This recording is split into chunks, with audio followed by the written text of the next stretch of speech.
दोस्तों, ब्रिक्स रुपया और ब्रिक्स पेमेंट सिस्टम जिसकी पहली बार झलक पिछली बार ब्रिक्स मीटिंग के बाद देखने को मिली थी, वही ब्रिक्स रुपया अब एक बार फिर से डॉलर के सामने सीना तानकर खड़ा हो चुका है। लेकिन अमेरिका ने भी सीधी धमकी देते हुए ब्रिक्स देशों पर 10% की एक्स्ट्रा टैरिफ लगाने की बात कही है। पूरी डेवलपमेंट क्या है, आइए समझते हैं आज की इस वीडियो में। लेकिन आगे बढ़ने से पहले इस वीडियो को एक लाइक करके चैनल को सब्सक्राइब जरूर कर लीजिए, क्योंकि ये आपके लिए सिर्फ 1 सेकंड का काम है, लेकिन इससे हमारी काफ़ी बड़ी मदद होती है। दरअसल आज ब्रिक्स एक ऐसा गठबंधन बन चुका है जो न सिर्फ आर्थिक संतुलन को चुनौती दे रहा है, बल्कि सीधे सीधे डॉलर की वैश्विक बादशाहत को भी टक्कर देने की स्थिति में आ चुका है। लेकिन बीते 1.5-2 सालों में जिस तेजी से इस संगठन की चर्चा बढ़ी है, उससे ये साफ जाहिर होता है कि अब अमेरिका और यूरोपीय देशों की नींदें उड़ चुकी हैं। सोचिए, अगर यही ताकत पहले भारत, चीन और रूस के हाथों में होती तो आज वैश्विक आर्थिक नियंत्रण पश्चिमी देशों के बजाय उन उभरती ताकतों के पास होता। लेकिन सच्चाई ये है कि आज भी अंतर्राष्ट्रीय व्यापार में पेमेंट करते वक्त भारत, चीन और रूस जैसे देशों को स्विफ्ट सिस्टम और डॉलर पर निर्भर रहना पड़ता है, और यही अमेरिका की सबसे बड़ी ताकत है। आप माने या न माने, लेकिन अब दुनिया की आर्थिक शक्ति का केंद्र धीरे धीरे पश्चिम से खिसककर एशिया की तरफ आता दिख रहा है, और इस बदलाव की सबसे बड़ी ताकत बनकर उभरा है ब्रिक्स संगठन, जहां ब्राजील, रूस, भारत, चीन और साउथ अफ्रीका इन देशों ने मिलकर उस सोच को आकार दिया जो कभी केवल एक कल्पना थी, लेकिन अब एक नई हकीकत बन चुकी है। ब्रिक्स सिर्फ एक संगठन नहीं है, ये एक आंदोलन है उस आर्थिक असंतुलन के खिलाफ जो दशकों से IMF और वर्ल्ड बैंक जैसी संस्थाओं के जरिए पश्चिमी देश चलाते आए हैं।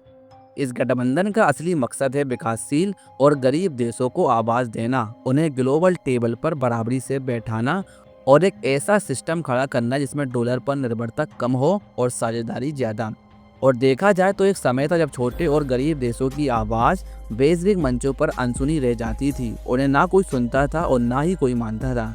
लेकिन अब तस्वीर बदल चुकी है, क्योंकि ब्रिक्स आज इतनी ताकतवर हो चुकी है कि दुनिया भर के कई देश इसमें शामिल होने के लिए बेताब हैं। इसकी ताकत का अंदाजा आप इसी बात से लगा सकते हैं कि दुनिया की 56% आबादी ब्रिक्स देशों के अंतर्गत आती है और 44% ग्लोबल GDP इन्हीं के पास है। यह केवल एक संगठन नहीं, बल्कि ग्लोबल इकोनॉमिक बैलेंस का एक नया केंद्र बन चुका है। खास बात यह है कि इसमें शामिल अधिकांश देश अमेरिकी डॉलर और स्विफ्ट सिस्टम की पकड़ से तंग आ चुके हैं, और इसका सबसे बड़ा उदाहरण रूस है, जिस पर अमेरिका ने ऐसे प्रतिबंध लगाए कि वे आज ना तो डॉलर में लेन देन कर सकता है और ना ही स्विफ्ट सिस्टम का इस्तेमाल।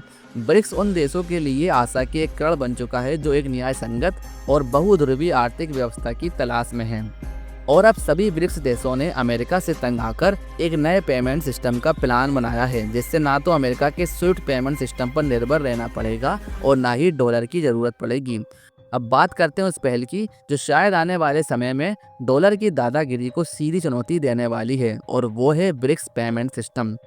इस सोच की नींव भले ही पिछले साल रखी गई हो, लेकिन हाल ही में हुई ब्रिक्स की मीटिंग में इसे लेकर जो गंभीरता दिखाई गई, उससे साफ है कि अब ये सिर्फ एक आइडिया नहीं रहा।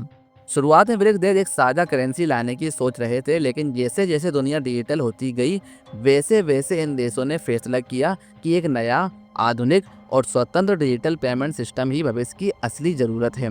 और जो संकेत मिल रहे हैं वो ये दिखाते हैं कि पर्दे के पीछे इस पर तेजी से काम चल रहा है, क्योंकि ब्रिक्स अब एक सिर्फ संगठन नहीं, बल्कि एक नया आर्थिक युग रचने की तैयारी में है, जहां डॉलर की नहीं बल्कि बराबरी की आवाज़ गूंजेगी। फिलहाल जो रिपोर्ट्स बार बार सामने आ रही हैं वो ये साफ संकेत दे रही हैं कि ब्रिक्स देश मिलकर एक game changing blockchain payment system पर तेजी से काम कर रहे हैं, जो भविष्य में ग्लोबल ट्रांजैक्शन के लिए डॉलर का विकल्प बन सकता है। लेकिन पर्दे के पीछे इस लेवल की प्लानिंग से सबसे ज़्यादा बेचैनी अगर किसी को हो रही है तो वो है अमेरिका, और इसकी झलक हाल ही में उस धमकी से भी मिलती है जिसमें अमेरिका ने साफ कहा है कि अगर ब्रिक्स देशों ने कोई ऐसा कदम उठाया जो इसकी मौद्रिक दादागिरी को चुनौती दे, तो वो इन देशों के प्रोडक्ट्स पर 10% एक्स्ट्रा टैरिफ लगा देगा। और देखा जाए तो अमेरिका की घबराहट भी लाजमी है। आखिरकार दुनिया के 54% व्यापारिक इनवॉइस और करीब 88% विदेशी मुद्रा लेन देन आज भी अमेरिकी डॉलर में ही होते हैं। लेकिन अब ब्रिक्स की चालें इस एक ध्रुवीय वर्चस्व को सीधी चुनौती देने लगी हैं। अगर हम दुनिया की केंद्रीय बैंकों के विदेशी मुद्रा भंडार पर नज़र डालें तो लगभग 60% हिस्सा आज भी अमेरिकी डॉलर में ही रखा जाता है। यही वजह है कि अमेरिका ना सिर्फ डॉलर सिस्टम के जरिए किसी भी देश पर बैन लगाने की ताकत रखता है, बल्कि स्विफ्ट पेमेंट सिस्टम पर उसकी सीधी नज़र और पकड़ भी बनी रहती है। लेकिन अब ब्रिक्स देश इस एक तरफा दबदबे को खत्म करने की तैयारी कर रहे हैं। ये देश मिलकर एक नया ब्लॉकचेन बेस्ड पेमेंट सिस्टम ला रहे हैं, जिसे ब्रिक्स ब्लॉकचेन पेमेंट सिस्टम कहा जा रहा है। इस सिस्टम की खास बात यह है कि सिस्टम पूरी तरह से डिजिटल और ब्लॉकचेन तकनीक पर आधारित होगा, जो ब्रिक्स देशों के बीच व्यापार को डॉलर की बजाय लोकल करेंसी जैसे कि रुपए, युआन और रियाल में संभव बनाएगा, जहां हर ट्रांजैक्शन सेफ, ट्रांसपेरेंट और रियल टाइम में रिकॉर्ड होगा, जिससे न केवल लेन देन तेज होगा, बल्कि अमेरिका के एकाधिकार वाले मौजूदा सिस्टम पर एक बड़ा सवाल भी खड़ा हो जाएगा। सोचकर देखिए, अगर भारत को रूस से तेल खरीदना हो तो अब डॉलर की कोई ज़रूरत नहीं होगी। भारत सीधे कहेगा कि हम भुगतान रुपए में करेंगे, जबकि रूस जवाब देगा कि उसे रूबल में पेमेंट चाहिए। ऐसे में दोनों देश ब्रिक्स ब्लॉकचेन पेमेंट सिस्टम से जुड़ेंगे, जहां भारत का बैंक डिजिटल रुपए भेजेगा और सिस्टम उसे रियल टाइम में रूबल में कन्वर्ट कर देगा।